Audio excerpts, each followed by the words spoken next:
Let's go, girls.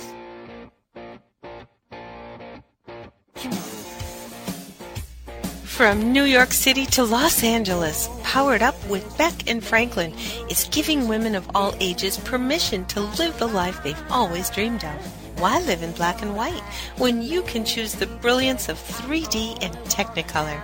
Each week, Sandra, Beck, and Linda Franklin and their high-powered guests will be here to cheer you on, to share their challenges, their successes, and what they've learned along the way. It's all about women supporting women. The stories and practical tips on sex, beauty, money, and so much more are designed to help you reconnect to the powerful woman you are. Fabulous knows no limits. Now it's time for you to expand your boundaries. Here are Sandra Beck and Linda Franklin. Hey ladies, this is Sandra Beck and I'm here with Linda Franklin, and as promised, we've got a wonderful show today. We're going to be meeting with Paul Selig. Now, Paul wrote this great book. I've been reading it, Linda, and I actually understand it, which is really big for me because we know that, some of this psychic medium, channeling things are really difficult for me to understand. But he wrote the Book of Mastery, and I'm about, 80 pages into it. It's a Tarcher Penguin book, so we know, that we're in for a treat when we get one of those. But one of the things, Linda, that I realized when I was reading this book, and it kind of hit me over the weekend, was that what's the point of all these spiritual texts, whether I'm in church on a Sunday morning or, reading a book in the bathtub or listening to a radio show, if we don't take something away from the show and actually apply it? Like, what's the difference between watching a Big Bang Theory and learning spiritual mastery if we don't apply it? And what I found is that I haven't really made a conscious effort until recently to make sure that I take something concrete away with it and start applying it, because otherwise it's just like spiritual entertainment, goes in one ear and out the other. No, I absolutely agree. I mean, all good things take some effort, and you have to do it. I've been meditating now for the past 7 weeks. I keep adding a week every time we talk about it, every day, because this is something I know that I have to do. I want to raise my vibration, and the way that I'm going to do that is to sit quiet and hopefully tune into the best part of me so that I get the insights that I'm looking for. Well, and I think that's a much kinder way than being knocked on the head with some sort of trauma. Some of us who have been through big traumatic situations in our lives have a spiritual awakening or have an opening of certain abilities, as a result of trauma. I know that happened with me. It's happened with a lot of our guests, and it's happened with Paul Selig, our guest coming up. And the softer side of meditation and quietness is, I think, a much gentler way to awaken yourself. Well, I don't think that we have control over what's coming down the pike. The only thing we have control over is how we're going to react to it at the time. And, I'm getting very, very, very excited about our guests that have been on the show and guests that I've seen on other shows that are now, they're smart. They're some people look at the spiritual part and they say woo woo woo woo. These people, they don't have anything else, so they rely on this. Our guest tonight, he's got his master's from Yale. I saw a doctor over the weekend who was a neurosurgeon that wrote a book, Proof of Life, who talked about, he got meningitis and he talked about what happened to him in his 7-day coma. And, and there's just so many different high-profile, smart people that are now getting that message. And when it comes from those people as well, I think it has an impact. I know it is on my husband. Because, you're talking about credibility. You've got people with high professional credibility, whether it's in the fields of education or broadcast or writing. We're talking about some really smart cookies here. It's not your average, party tarot card reader sitting in the back, making predictions. These are people who have a proven track record of thought leadership and success. And I'm curious, so how has it affected your household? Well, Roger isn't in the same place as I am, and that's okay. But when he will listen to a David Brooks on Oprah, because we like David Brooks, and he reads David Brooks in the New York Times every day. I mean, and he wrote this book on character and his what he's doing to kind of save his soul. He listens. He doesn't listen to me all the time. But when these other people are talking, because he can relate to them, he's listening, and I think it is making a dent, and I'm very grateful for that. Well, and I'm grateful for these critical thinkers. Like, when you look about some of the guests we've had, Barry Eaton, Paul Selig, who's coming on today, these are people who have achieved success in critical thinking fields. That makes me respect the information a little bit more than I would maybe if it came from another source. Because when you have a professional career or you have credibility in your field, everybody knows you're not going to jeopardize that on a whim. Like, you're not going to just wake up one day and go, okay, now I'm turning over my spiritual leaf and I'm going to change everything.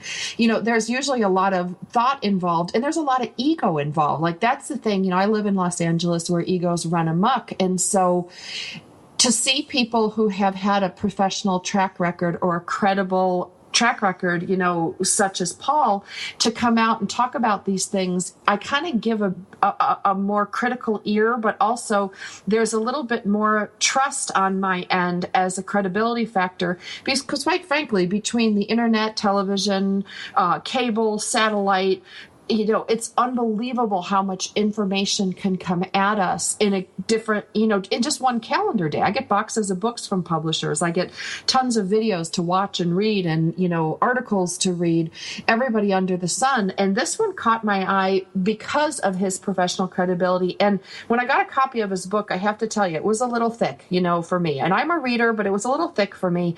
And I thought, here we go.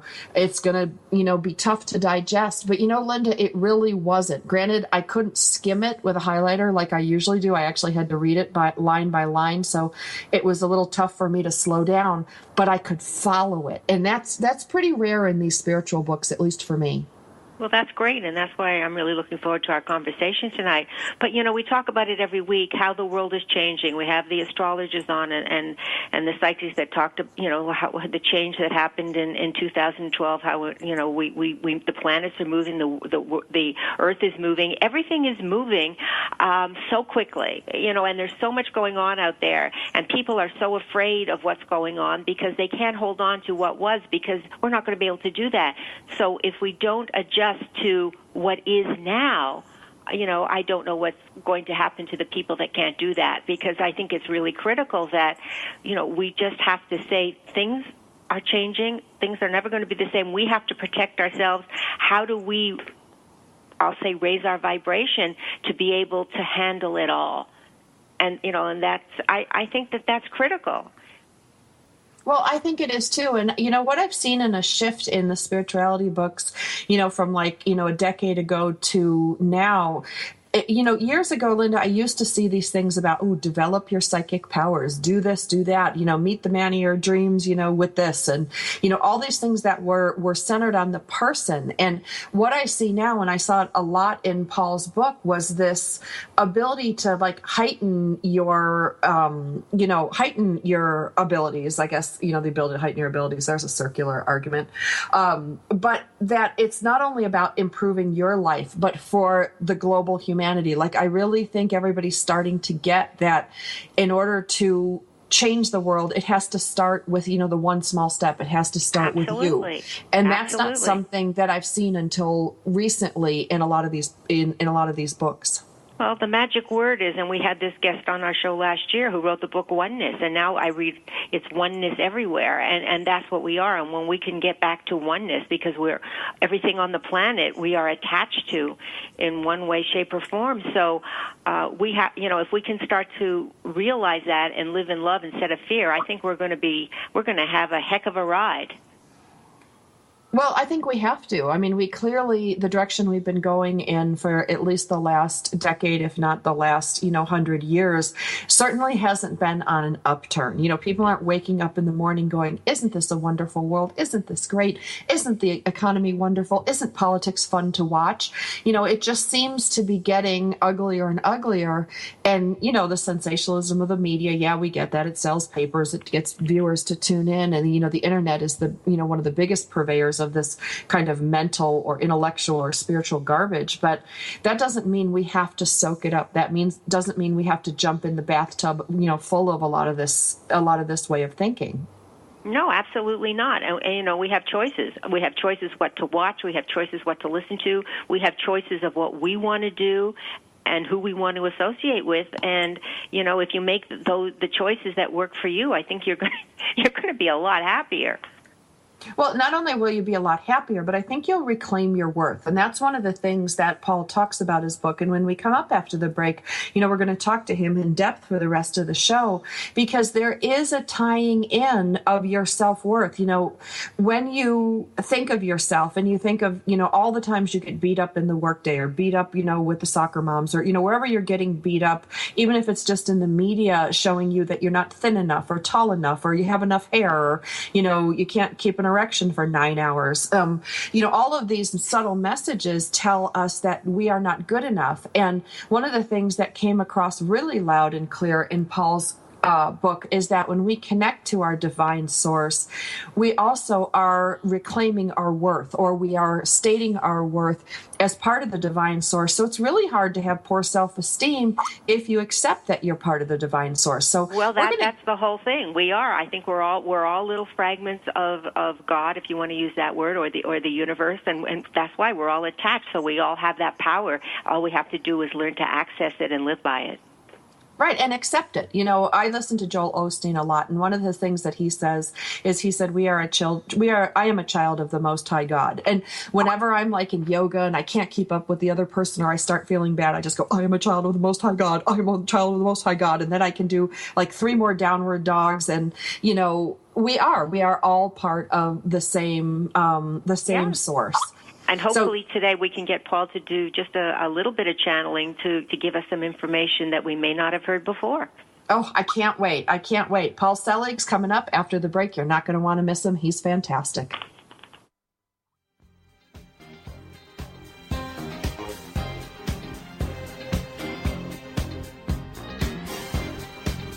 We've got lots more Powered Up with Sandra Beck and Linda Franklin after these messages.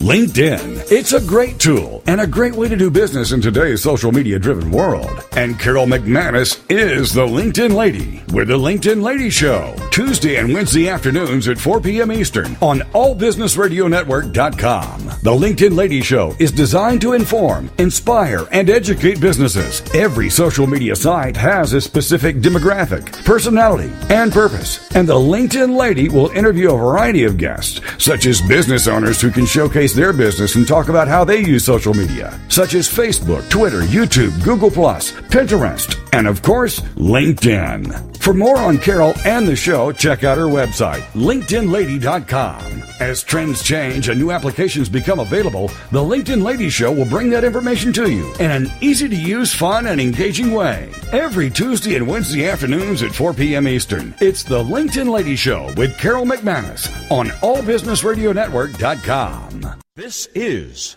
God in Country, the collision of faith and politics, hosted by nationally known speaker, Reverend Dr. Sean Michael Greener. Not your typical Rev. Dr. Sean is a proud military veteran, former law enforcement officer, and founder of the internationally regarded Executive Protection Team. Dr. Sean holds a bachelor's degree in biblical counseling and master's and doctorate degrees in theology, and is currently pursuing a doctorate in ministry with a Hebrew worldview focus. Through his counseling, elite life coaching, and national speaking, this ninja pastor tells it like it is. This series is biblically and politically engaged with the pedal to the metal. Join host and author of the acclaimed yet controversial book, Excellence Killed the Church, How Mediocrity is Destroying America, Dr. Sean Michael Greener. Every Monday at 4 p.m. Eastern Standard Time, right here on this radio network.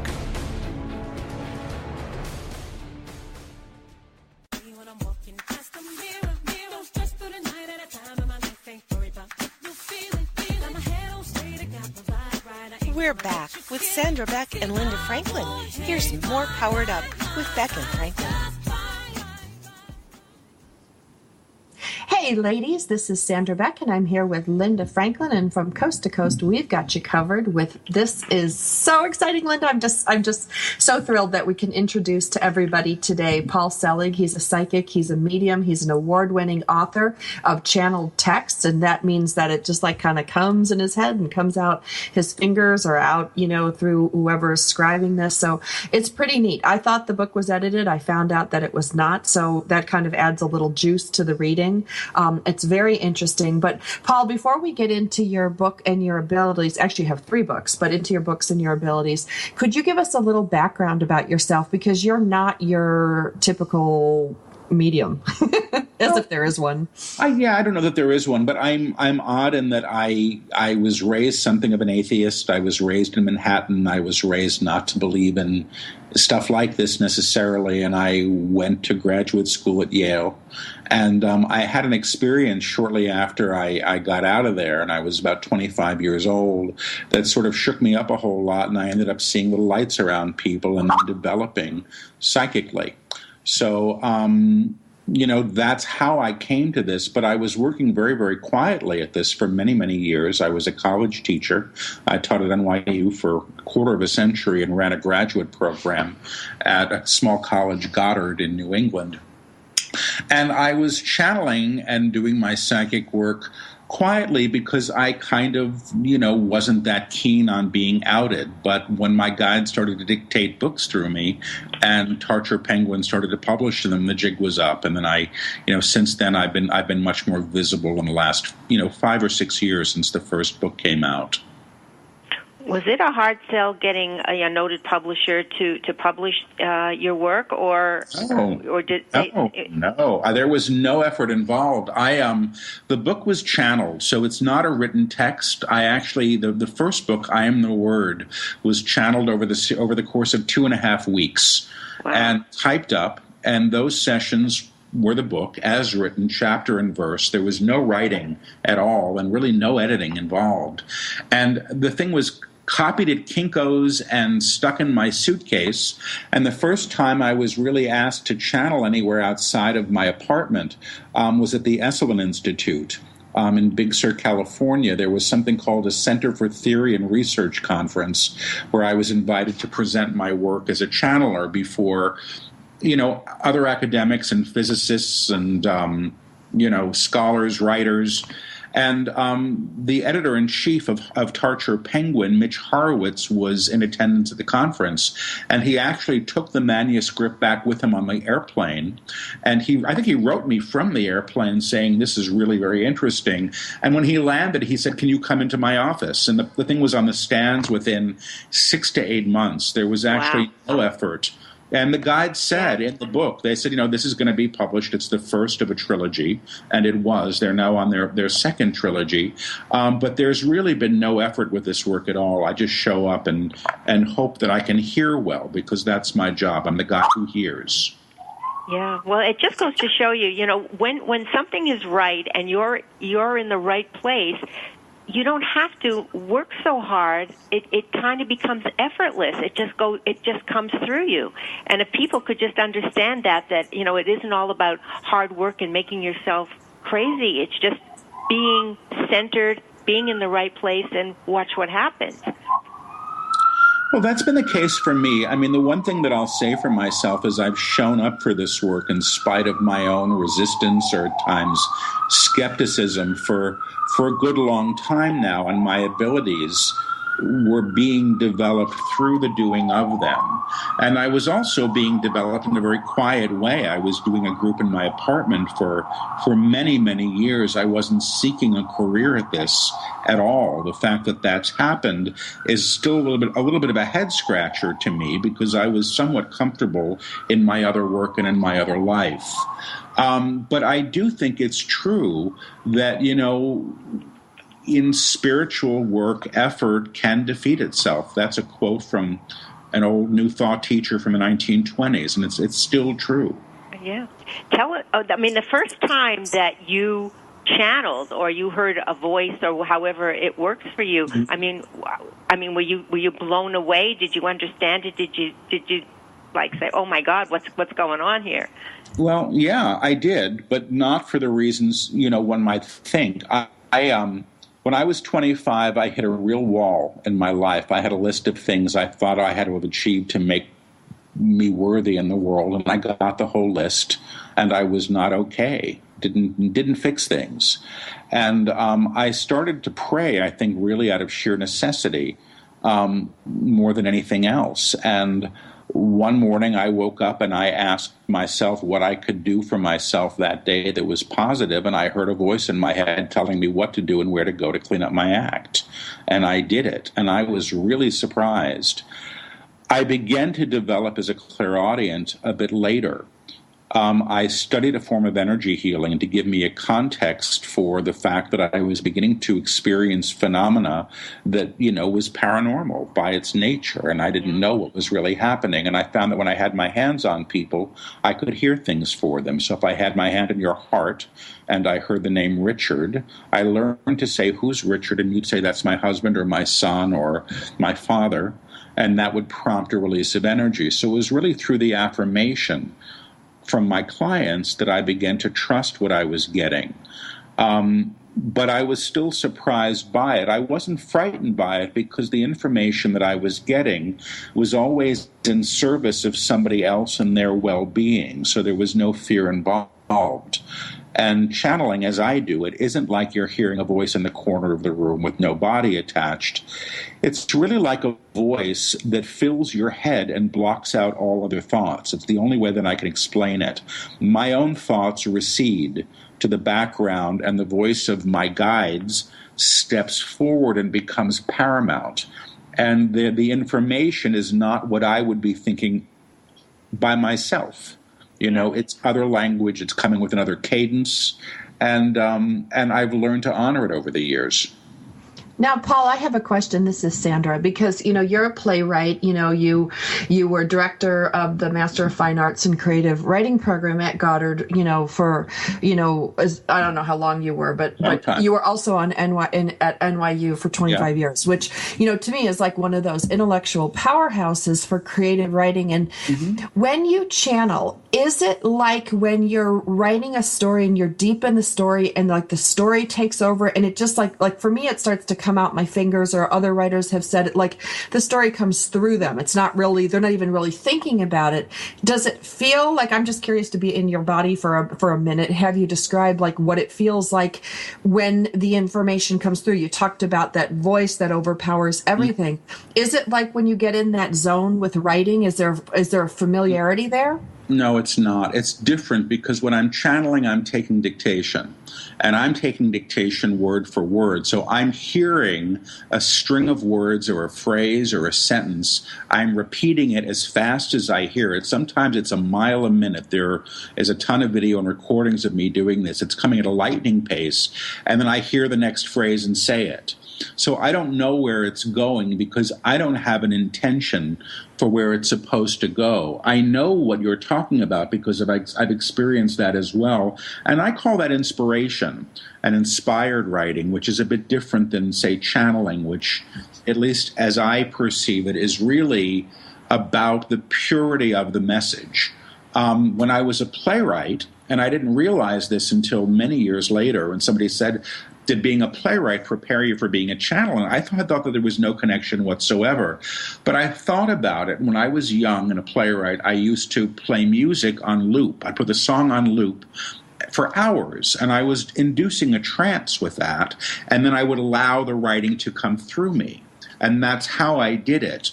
But it was a different process because I was actively structuring and thinking about where things go. When I'm channeling a book or when I'm channeling a workshop or a live stream, I show up, I have no idea where it's going to go. I close my eyes, I hear one phrase repeated, and it continues to repeat in my mouth until I give it voice, and then all of the other language comes pouring out after it. Is it patient, or is it respectful of your time, or does it just say, all right, Paul, it's time to go? It's totally respectful of my time. I mean, they really can't override my free will. I mean, they said with the very first book it would take 2 weeks. And it would have taken, it took 2.5 weeks because I took a couple of days off to go teach at NYU when I didn't show up for the sessions. Otherwise, it would have been 2 weeks. So, no, I mean, if they know that I'm channeling at 8 o'clock at night, I think they're going to prepare what needs to come through for the amount of time that I'm expected to be present for this work. It doesn't override the free will, but I don't dictate how long the book is going to be or often how long the sessions are going to be. They'll say enough for today, and then that's enough. Why do you think they chose you for this message? It's a really good question. You know, I've questioned it. I don't feel terribly special, and I don't see this as the product of someone special.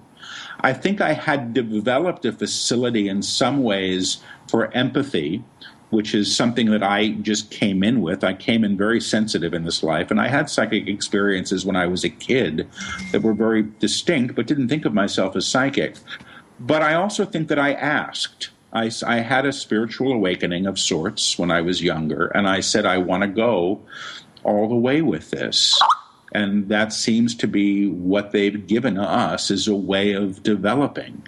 And I'm pleased that this has happened, although I don't think it makes me terribly special. Well, I think it makes you terribly interesting, and I'm really happy that you're here on Powered Up Talk Radio. We are visiting today with Paul Selig. His current book out that I've been reading, and I think you should take a look at, is the Book of Mastery. You can find out more about Paul Selig. It's very simple. Go to his website, Paul, P-A-U-L. His last name is pronounced Selig, S-E-L-I-G.com. That's P-A-U-L-S-E-L-I-G.com. Now, when we come back, we're going to talk a little bit more about the teachings in his channeled text, because it's fascinating and it's enlightening and it's empowering. It's all the good things that you would expect to come through a channeled text. You won't be disappointed. More with Paul after the break.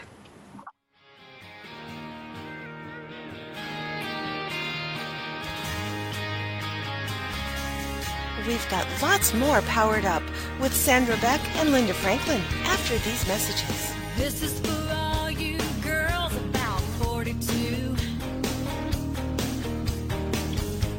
Tossing pennies into the fountain of youth.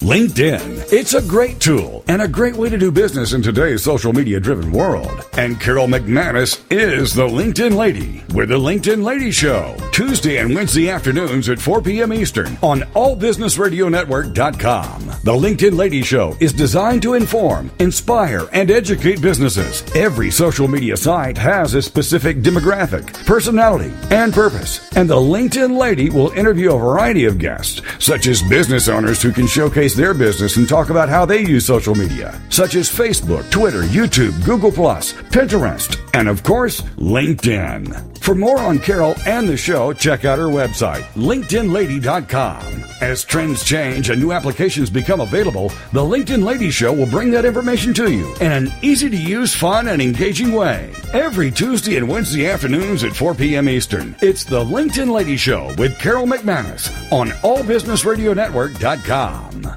If you're ready for a big change in your work, your career, your happiness, your life, it's time for the $1 Million Mindset with Marla Tabaka. Monday afternoons at 2, 1 Central on TogiNet.com. Marla believes that with the right mindset, anything is possible. Join us as successful life coach Marla Tabaka inspires you and her clients to explore, discover, and live your dreams by developing what she calls the $1 Million Mindset. Marla will inspire you to take action on your dreams and reveal secrets to success that will help you realize your own unique power. Tune into the $1 Million Mindset for heartwarming stories with Marla Tabaka. Learn tips and tricks to building a successful business and unlock the secrets to creating a happier, more balanced life through abundant thinking and attraction power. For more information on the $1 Million Mindset, go to our website, marlatabaka.com. That's MarlaTabaka.com. It's the $1 Million Mindset with Marla Tabaka. Monday afternoons at 1 p.m. Central on TogiNet.com.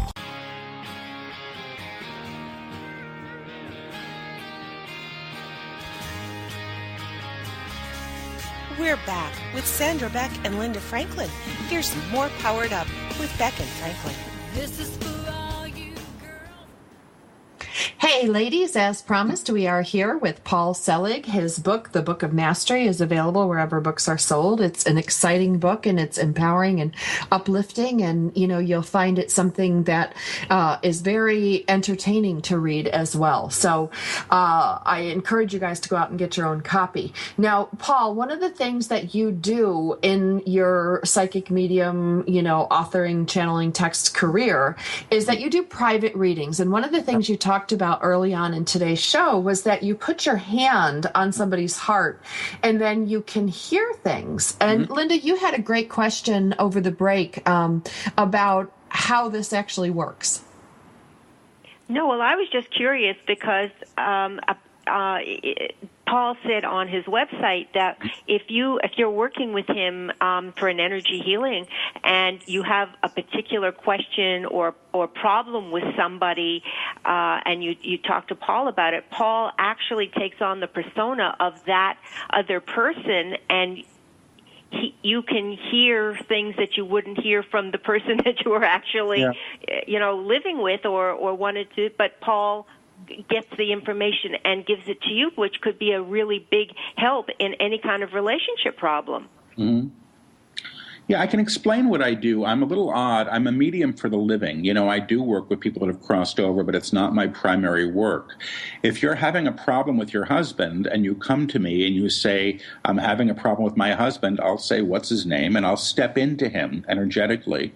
And I'll often begin to resemble him, or I'll take on his expression, demeanor, and then tell you what I'm hearing. So I'm kind of like a human switchboard, and then I'm also hearing you, and maybe I'll hear you at the personality level, but I'll also hear you perhaps at a higher level where you're saying what you really need in this relationship that's not being met, and I may hear him say the same thing. So there's a whole level of healing that can happen here. I always say I'm not a psychic spy. I actually feel that everybody's sort of party to the conversation that's happening at a higher level on the inner planes, or whatever you want to call it. But that's part of my reading practice. The other thing that I do, which is odd, is that I really do or can somatize or sort of take on the physicality of somebody. I was on a TV show on the Bio channel a couple of years ago called The Unexplained, where I did a fair amount of this, and I was stepping into people's kids that had, say, cerebral palsy or, things of that nature. And I'll take on the stuff. I may not know you won't tell me what's wrong with them. I'll just sort of step on and you'll see it. So, it's a form of physical mediumship, or sort of being empathic, I suppose, but it's another way of accessing information. I mean, I understand it as we're not just our bodies, we're far, far more, and we're always in conversation well beyond this words. I mean, we're not in the same space. We're having this conversation. 100 years ago, this would have been perceived of as impossible. In my opinion, you don't even need the bodies or the mouths to be talking. We really all have the capacity to open up at this level, because we're all, I think, innately telepathic, and we're always using it in varying degrees. What if the other person, like I was thinking about, you're talking about with the husband and wife and relationship problems, but what if you have some big old monster block in the middle, for example, like me and my ex-husband, it's a very contentious, angry separation. Can somebody block you? Like let's say I went in and okay, Paul, I want you to, help me smooth things over between my ex-husband and myself, or can they block you? Yeah, once in a while I'll have somebody who just won't talk on the inner planes, but it's rare. And I when that happens, I always respect it. But, the idea of sort of making things better is often translated as making it better for me so that I feel happy with the outcome. And I can't promise that. What I will say is what's really going on. And I can also hear what may need to be realized or known at a higher level in order to shift the energy between you. And that can be very, very productive and very, very healing. But, it's not about using this work to manipulate outcomes. I mean, if I get asked to read a board of directors, which occasionally somebody will do, I'll see where they're all coming from and why, just as I tune into them. You can work with that information as you wish, but really it's not about getting your vote swayed. Do you understand? There's a real vast difference here. Yeah. So, I feel I do a lot of work with couples, yes. I do a lot of work with parents who are having problems with their kids. So, that's something that I can do quite easily. Paul, it's Linda. If I came to you for a healing, and because I'm in New York, it's very possible that we're going to meet soon. And I said, well, I have an inordinate fear of something where I can't even remember I don't think it was from this lifetime. But, if someone is, just for instance, if someone's is coughing or starting to choke, I don't even think about it. I just go into panic mode. And I don't know why, but it's like it's not realistic. If I came to you and said, could we see where that came from so maybe I could stop that, would that be something that you could do? Perhaps. I mean, it's something I would certainly be willing to do. I would be tuning into you about this, and an aspect of you more than likely would tell me where it was created, or my guides would say. So they'll often say something when somebody sits down, like ask them what happened when they were 12. And I'll go, okay, what happened when you were 12 around choking? And, that may be a memory, or it may be something very, very specific. The other thing that I might do would be to try to move the energy at your own throat that's going into the sympathetic response, which could be memories of choking yourself. And that's actually not hard to do. What I don't do is, when people come into my office and they say, tell me who I was in my past life, because I think past lives are interesting or sexy, I'm not the guy for that. I will go there if that's what presents. So, for example, if I were to tune into you with that issue and I suddenly saw you dressed as a pilgrim, getting dragged off by a rope, I would go, this doesn't look like it's this lifetime, and then we would go there. But my personal feeling is, if there's stuff that's residual from the past, it's going to show itself in this lifetime, because that's where we can work on it. Oh, excellent. Yeah. So it's not. So you're not really doing past life regression, but if it comes up, it's you can talk about it. Exactly. Same thing with people that have crossed. I mean, if there's something important to be addressed, I can do it. I seem to have a good track record, which surprises me, with people that have, crossed themselves over. I can often hear them pretty well for whatever reasons, and other people I don't hear so well. But I tend to hear people as they want to be heard. And so if somebody wants to come through, they will. But I don't call myself a spiritual medium. I also do a good job with kids that, don't have language, people that have locked-in syndrome or comas. I seem to be able to hear those people fairly well and people that's been, again, people have, sort of given me the evidence of the accuracy of those readings, so I trust them. That's all I can go on. What are some reasons that people come to you? Like, I look at your stuff and go, okay, I can come up with a whole bunch of problems I have, like anybody, but why would somebody come to you? Like, what are some typical reasons that people seek out your services? Well, I do, understand that I do a couple of things. I channel. And those are my guides coming through me, and they're teaching. And I do workshops all over the world right now, really, where the guides are actually coming through, and they're teaching people how to realize themselves at a much higher level. And, as part of that realization, people often begin to develop some of these abilities as a byproduct, not as the reason they go, and sort of move through the blocks in their lives and their relationships. In my practice, I'm doing channeled work as well, but I'm also doing more psychic work. So, for example, you may come to me because you're stuck in your life, or there's an issue that has been perpetuated since childhood that you're not moving, or you're having a hard time in your relationship, or you've got a huge rage at your boss and you can't move it. I mean, these are the kinds of things I deal with every day. I'm not the guy to tell you what the lucky numbers are for you. I'm not the guy to tell you, I do predictive work in the readings, and I've been known to be very accurate with that. But a lot of what I'm doing with people is really support them in moving through the landscape that they're in right now that's causing them challenge, in order to support them to have a higher, a happier, or more realized life. That's what I do. Now, is there a chance that we may get a channeled message tonight? Or can you do it on, or it just comes into your head, you can't make it happen? Well, the guy, I once did a book signing in Asheville, North Carolina, and somebody in the audience said, would your guides give us a message? And they did, and they came through and said, we're not the entertainment. That was their answer. So, they're here to teach. They often will come through when asked, but usually in response, frankly, to a question that I can't answer, and they can. So, but the channel work is different than the readings, perhaps. All right, well, I would love to see, what's going on in the world now, and are we really in this big transition? Is it going to get worse before it gets better? Okay. That's for everybody. Uh-huh. Well, this is to answer now or when we come back?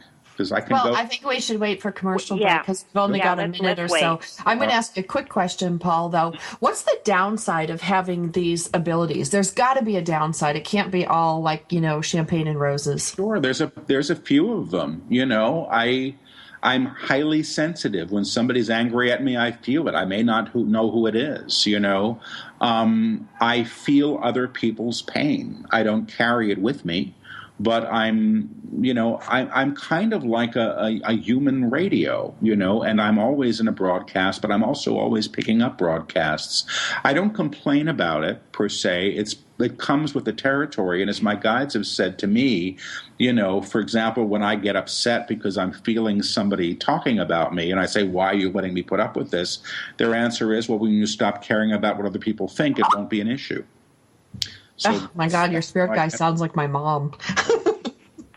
I need to take us. Oh, go ahead, Paul. I just need to take us to commercial break. That's fine. I'm ready. We're visiting today with Paul Selig. He's a psychic medium and an award-winning author of channeled text. That means it comes right through from spirit into the pages of the books created by Tarcher Penguin. You can find his current book wherever books are sold. His website is Paul Selig, PaulSelig.com. Now, you're going to want to come back after the break because, as promised, we're going to ask Paul the question about all these shifting, changing things that we talk about every week in the universe and how it's going to affect us as an individual and as a group population. When we come back, more after the break from Paul Selig.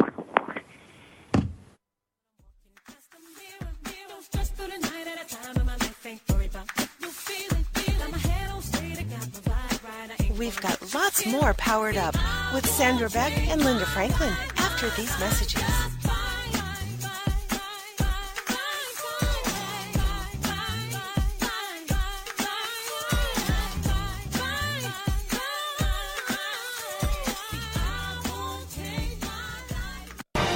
Congratulations on being the proud owner of an adorable, soft, cuddly, sweet-smelling, smiling, cooing, hungry, tired, gassy, screaming little bundle of joy. So now what? Where's the owner's manual for this thing? Where are my instructions? Right here. It's Baby and Toddler Instructions with Blythe Lipman on TogiNet.com. Infant care specialist Blythe Lipman has worked with babies for over 20 years and works extensively with new parents, providing workshops, in-home visits, tips, and daily phone calls to ease those frazzled nerves. With Baby and Toddler Instructions, you can get the advice you need on how to survive and enjoy your baby's first year. For more information on Blythe and how she can help you, go to babyinstructions.com. From 32 ways to stop a baby from crying to 14 ways to get a baby to eat and so much more. It's Baby and Toddler Instructions with Blythe Lipman on TogiNet.com. This is God in Country, the collision of faith and politics, hosted by nationally known speaker, Reverend Dr. Sean Michael Greener. Not your typical Rev.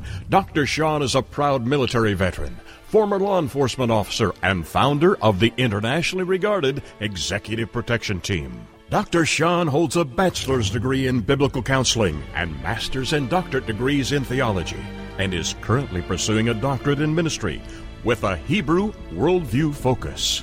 Through his counseling, elite life coaching, and national speaking, this ninja pastor tells it like it is. This series is biblically and politically engaged with the pedal to the metal. Join host and author of the acclaimed yet controversial book, Excellence Killed the Church, How Mediocrity is Destroying America, Dr. Sean Michael Greener, every Monday at 4 p.m. Eastern Standard Time, right here on this radio network.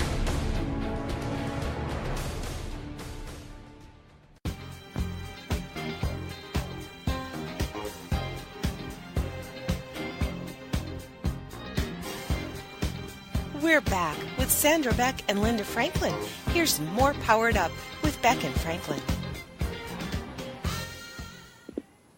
Hey, ladies, this is Sandra Beck, and I'm here with Linda Franklin, and as promised, we are here with Paul Selig. Now, Paul is a psychic and medium, and he has a couple books out through Torture Penguin, but one of the things that he does is channeling, and I'm always fascinated by channeling because I just think it's so neat to watch, and, you know, I don't mean to make you a spectacle, Paul, but it is kind of neat for those of us that don't channel to watch it in action. But your way of channeling is unique to you, and I'd like to talk about that before you provide any messages that might come through for either Linda, myself, or the audience today. No, well, thanks. Yeah, you know, I am odd in that when the information comes through me, I whisper the words as they come and then repeat them. So people hear things twice, and sometimes it's coming very, very fast. So occasionally, because I really don't watch other channels work, and I'll see somebody will send me a YouTube clip of somebody sort of, you know, speaking and floating, and it's all so wonderful. And for me, it's a very physical experience of taking the dictation. So I always have to say that so people don't think that there's something wrong with the mic and that they're getting an echo, you know, because I've had that happen. So I will say that. And other than that, you know, usually the guides will come through, as I've said, with something that when there's a question that I can't answer, but you asked about, you know, what was happening in the world, and I'll say this first and then see if they want to pipe in with anything. I mean, they've said since their first book, and this is now book 4, that humankind is at a time of reckoning. And they call a reckoning a facing of oneself and one's creations. And that means we're really looking at having to look at what we've created and how we want to change, because this is an enormous opportunity for that. And truthfully, if we don't, we could be in some big trouble. I think it's all in front of us right now. The guide's message has always been extremely hopeful for all of us. You know, they believe that we're in a time of ascension, you know, which is essentially that the energy here is lifting and we're being asked to lift with it to a sort of a new way of being. So that's how I understand what they've said in the past, but I'm going to see if they want to sort of add to that. We would like to, and they're actually saying we would like to go to something, we would like to clarify something, each one of you here has chosen to incarnate at this time to know more of what you are, of what you are, how you may live, how you may be, how you may claim your true selves, how you may claim your true selves, the divine self, the truth of who and what you are. Seeks expression as and through you, as and through you, and this will be so, and this will be so, as you say, yes, I may. As you say, yes, I may. Yes, I may choose. Yes, I may choose. Yes, I may claim. Yes, I may claim. Yes, I may be as I truly am. Yes, I may be as I truly am. Not as I was taught to be, not as I was taught to be, or believed myself to be, but as I truly am. But but as I truly am. Each one of you here, like it or not is an active expression, is an active expression of the divine, seeking to know itself in fullness, as you give permission to this, as you give permission for this, you claim it, you self-identify with what you truly are, you self-identify with what you truly are, with what you truly are, and your life begins to transform, to recognize this as so, the plane that you exist in, yes, is in change, but how you change individually, in this new claim of truth, is what signals the whole plane, to recognize its divinity, You're all here to be. You are all here to be as you truly are, you're all divine beings, and you are all divine beings, whether or not you agree to it or not, period. And they're saying period. Wow. Well, that's a beautiful message. Well, it's consistent with what they've been teaching since the beginning, so that's what they're coming through with right now. Yeah. Paul, is it tiring for you when that comes through? Like, do you find it exhausting after, or does it deplete you or energize you? It depends. When I'm channeling a book, I'm moving so much energy through me, but it's not necessarily tiring. But I'm odd. I'll channel for 5 hours a day in a workshop, and I'll do it when I go to Esalen now. I'll channel for 7 days straight, 5 hours a day, and that is exhausting. But at Esalen, you get to go climb into a hot tub and get a massage and eat really great food, so it's okay. It's physically tiring because when I'm channeling and I'm on my feet, which is much of the time, I don't move in my body the way that I normally move. And truthfully, if I wasn't repeating everything twice, I think it would take a lot less energy. And they have been more and more working with me to do it without the repeat. But in a way, the repeating allows me to be in interrogation to the content of the channeling. I get to hear it and go, hey, wait a minute. And I do. And that's actually in the books, too. I've been known to interrupt the channelings to say, hey, wait a minute, what's really going on here? And then they'll have to answer. Do you find when you're channeling that, are you thinking about, I'm curious about your brain, what's going on when you do this? You've got this voice coming through, it's overpowering, but yet you're still able to think about what they're saying in order to interrupt and ask a question. I hear it on the repeat.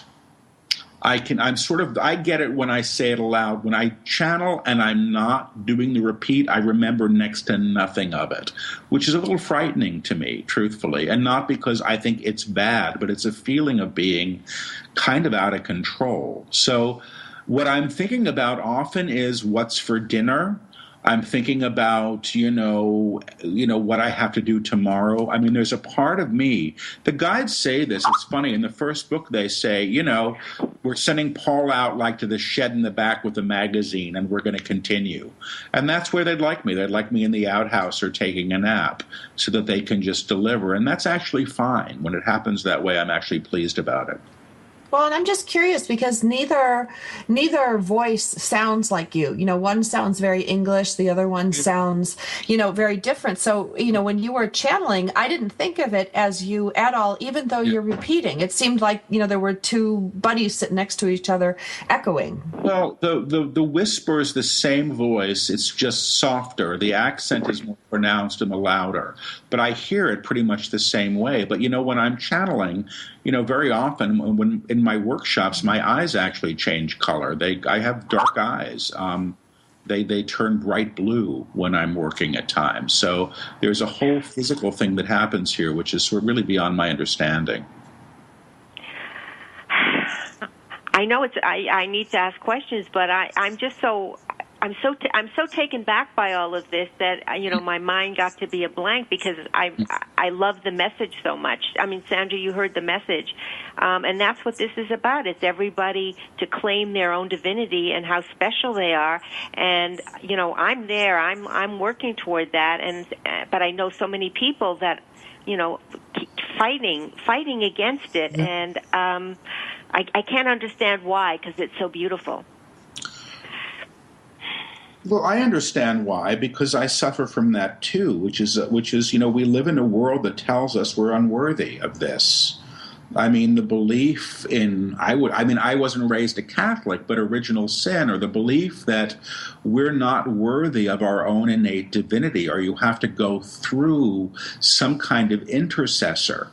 The guides say that the divine, they call it different things. They call it the divine self, the eternal self, the Christed self.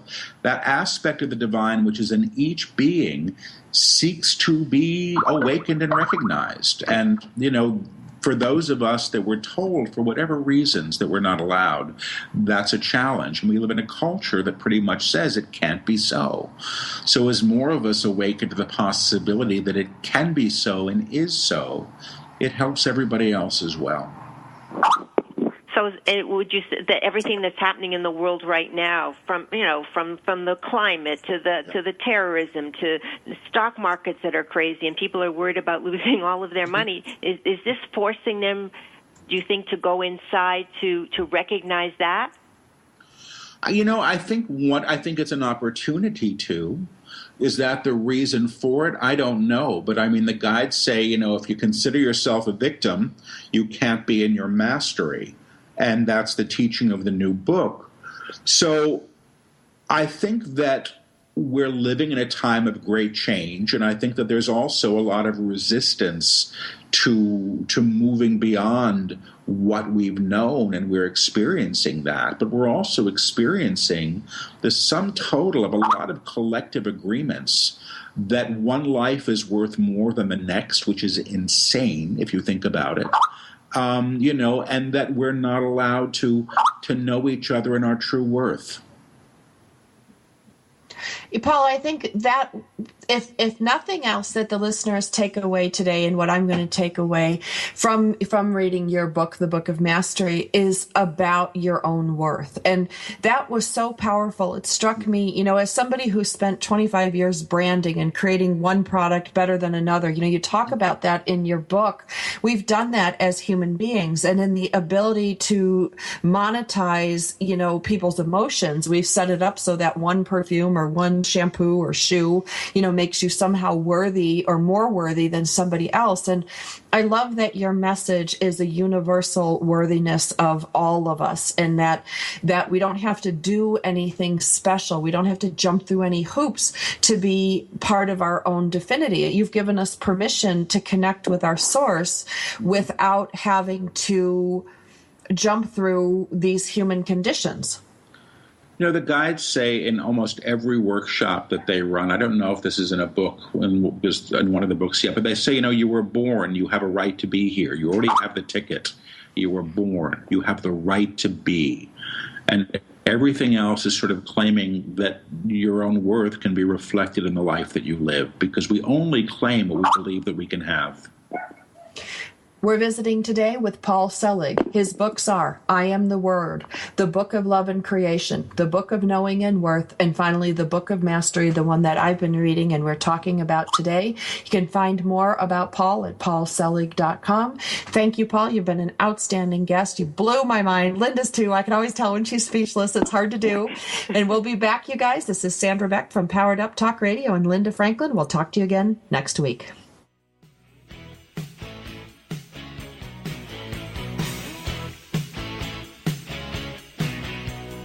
We're so glad you joined us for Powered Up with Beck and Franklin. Sandra Beck, Los Angeles-based single mother and technology company owner, knows what it's like to be fit, funny, and fantastic in your 40s. Linda Franklin, a New Yorker with a successful marriage and